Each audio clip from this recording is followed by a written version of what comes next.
Tutorial na muna tayo mga kadaba kung paano ka ba inedit ang mga ganitong video mga kadaba. O ayan o yung parang may kinakausap ka sa salamin. Yung parang gusto kong kausapin ng espiritu mo. So ganito lang yung mga kadaba inedit mga kadaba. Siyempre kailangan na muna natin dyan mga kadaba mag new project. And then eto na yung video na yun mga kadaba. So ngayon ang gagawin natin dito mga kadaba, kailangan natin dito mga kadaba mag-ayos-ayos muna ng buhok. Ayan, nag-ayos-ayos na si kadaba niya yun ng buhok. Siyempre para pogi daw siya. Ngayon mag-split na tayo mga kadaba. Yan, i-delete na lang natin yung mga sobra-sobra dyan mga kadaba. And then pagkatapos nito mga kadaba, ang gagawin natin, kailangan na naman natin dito mga kadaba siyempre mag-split. So dito mga kadaba, napakahalaga ng pag-split na ito mga kadaba. Siyempre para mag-reflect yung kakambal mo doon sa may salamin na kunwari parang nagsasalita ng mag-isa. So dito tayo mga kadaba mag-overlay mga kadaba.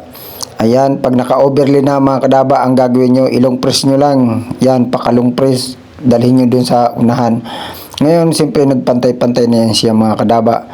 Ang gagawin natin dito mga kadaba, dito tayo mga kadaba mag-cut mga kadaba, mag-split na naman tayo dito mga kadaba.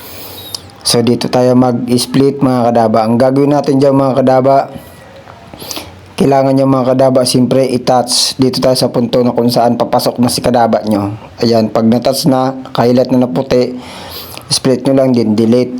Tapos ilong press nyo ulit, ilagay nyo dun sa dulo.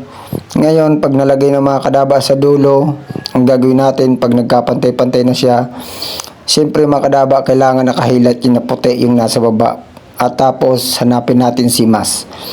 Ngayon pag nahanap natin mga kadaba si Mas, ang gagawin natin mga kadaba dito, yung linya na yan mga kadaba na kulay dilaw, i-drag nyo lang yan, i-rotate.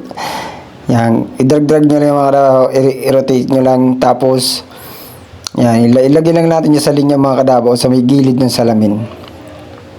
So ganyan lang mga kadaba. Oh, ayan, diba? Diba napakalupit mga kadaba. So ganyan ang magiging resulta mga kadaba. Diba? Akala mo talaga kinakausap mo yung salamin na mag-isa. Akala mo siyempre kailangan yung mga kadaba mag-acting ka dyan. Then siyempre huwag nyo kakalimutan yung fader i-adjust mga kadaba. Kasi minsan nagkaiba-iba yung pag-adjust niya sa mga cellphone mga kadaba.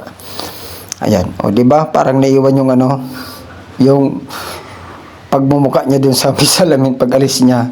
Diba napakalupit mga kadaba. So ganun lang mga kadaba yung pag-edit at paggamit ng mask.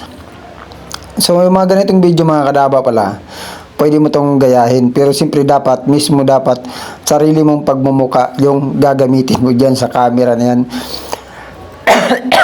Hindi yung ibang pagmumuka yung gagamitin mo. Siyempre kung gagawa ka ng content, kailangan mga kadaba sarili mong pagmumuka. So ganun lang mga kadaba ang pag-edit mga kadaba. Kung may natutunan ka, pakipalo naman and pakishare sa video ito nang sa ganun yung mga baguhan makaalam kung